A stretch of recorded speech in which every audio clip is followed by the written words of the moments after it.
A'udzu billahi minasyaitonir rajim. Bismillahirrahmanirrahim. Alhamdulillahi rabbil alamin bari'il khalaiqi ajmain wa sallallahu ala khairi khalqihi Muhammadin wa alihi at-tayyibin at-tahirin. Amma ba'd, rabbi antiqni bil huda wa alhimni taqwa. Assalamualaikum warahmatullahi taala wabarakatuh. Alhamdulillah, pada pertemuan yang lalu kita telah belajar bersama tentang sejumlah makna yang disebutkan oleh para mufassirin terkait dengan kalimat Al-Falaq yang terdapat di dalam ayat pertama dari surat Al-Falaq. Ada yang berpendapat bahwa yang dimaksud dengan Al-Falaq itu adalah munculnya fajar atau datangnya waktu subuh. Ada juga yang berpendapat bahwa yang dimaksud dengan Al-Falaq itu adalah proses kelahiran makhluk hidup. Ada juga yang berpendapat bahwa yang dimaksud dengan Al-Falaq itu adalah diciptakannya setiap makhluk. Dan ada beberapa riwayat yang menyebutkan bahwa yang dimaksud dengan Al-Falaq adalah sumur yang besar yang ada di neraka Jahanam dan memiliki lubang yang begitu besar di dalamnya. Namun disebutkan bahwa riwayat tersebut bisa jadi merupakan salah satu dari misdak atau wujud nyata dari kata Al-Falaq, dan bukan berarti bahwa riwayat tersebut membatasi makna yang begitu luas dari kalimat Al-Falaq. Adapun pada kesempatan kali ini kita akan masuk ke ayat yang kedua dari surat Al-Falaq. Kalau pada pertemuan yang lalu kita telah belajar bersama tentang Qul a'udzu birabbil falaq, dan pada pertemuan kali ini kita akan belajar bersama tentang ayat yang kedua yang berbunyi min syarri ma khalaq. Apa yang dimaksud dengan min syarri ma khalaq?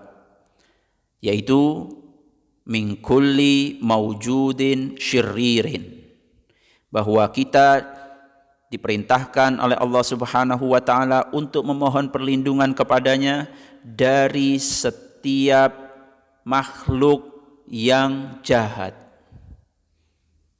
Makhluk yang jahat ini baik dari kalangan manusia maupun dari kalangan jin maupun dari kalangan binatang maupun dari peristiwa-peristiwa yang buruk dan maupun dari kejahatan atau bahaya nafsul ammarah bisu, hawa nafsu yang selalu mendorong untuk melakukan kejahatan atau kejelekan. Dan perlu difahami bahwa kalimat min syarri ma khalaq bukan berarti bahwa ketika Allah Subhanahu wa taala menciptakan sesuatu, maka sesuatu itu memiliki kejahatan pada zatnya. Artinya bahwa tidak ada ciptaan Allah Subhanahu wa taala yang jahat secara zati. Kenapa demikian? Karena penciptaan itu adalah mewujudkan. Tadinya tidak ada, kemudian menjadi ada. Sementara mewujudkan itu murni sesuatu yang baik. Jadi seluruh ciptaan Allah Subhanahu wa taala itu tidak ada yang jahat dan tidak ada yang buruk. Lantas apa makna daripada ayat tersebut? Karena kalau kita melihat di dalam surat As-Sajdah ayat yang ke-7, Allah Subhanahu wa taala berfirman, "Allazi ahsana kulla syai'in khalaqah." Dialah Allah Subhanahu wa taala yang memperindah segala sesuatu yang Dia ciptakan. Artinya semua yang Allah Subhanahu wa taala ciptakan itu baik, tidak ada yang buruk dan tidak ada yang jahat. Lantas bagaimana tentang makna kita memohon perlindungan kepada Allah Subhanahu wa taala? dari kejahatan dan buruknya apa yang Allah Subhanahu wa taala ciptakan, artinya bahwa kejahatan atau keburukan itu akan ada pada makhluk ketika makhluk tersebut, ketika ciptaan tersebut menyimpang dari ketentuan-ketentuan penciptaan. Artinya ketika makhluk atau ciptaan tersebut menyimpang dari jalan yang telah ditetapkan untuknya, maka pada saat itulah sesuatu tersebut atau ciptaan tersebut atau makhluk tersebut dikatakan buruk atau dikatakan jahat. Saya akan bawakan sebuah contoh. Binatang-binatang yang Allah Subhanahu wa taala ciptakan itu mereka memiliki alat atau memiliki sarana untuk mempertahankan diri, yang media tersebut atau alat tersebut, alat untuk bertahan, mereka gunakan ketika mereka sedang berhadapan dengan musuh. Begitu halnya dengan kita semuanya, bahwa kita semuanya ketika memiliki senjata, maka senjata itu adalah untuk mempertahankan diri ketika kita mendapatkan serangan dari musuh. Kalau senjata yang kita miliki itu kita gunakan pada tempatnya, maka senjata tersebut adalah sesuatu yang baik,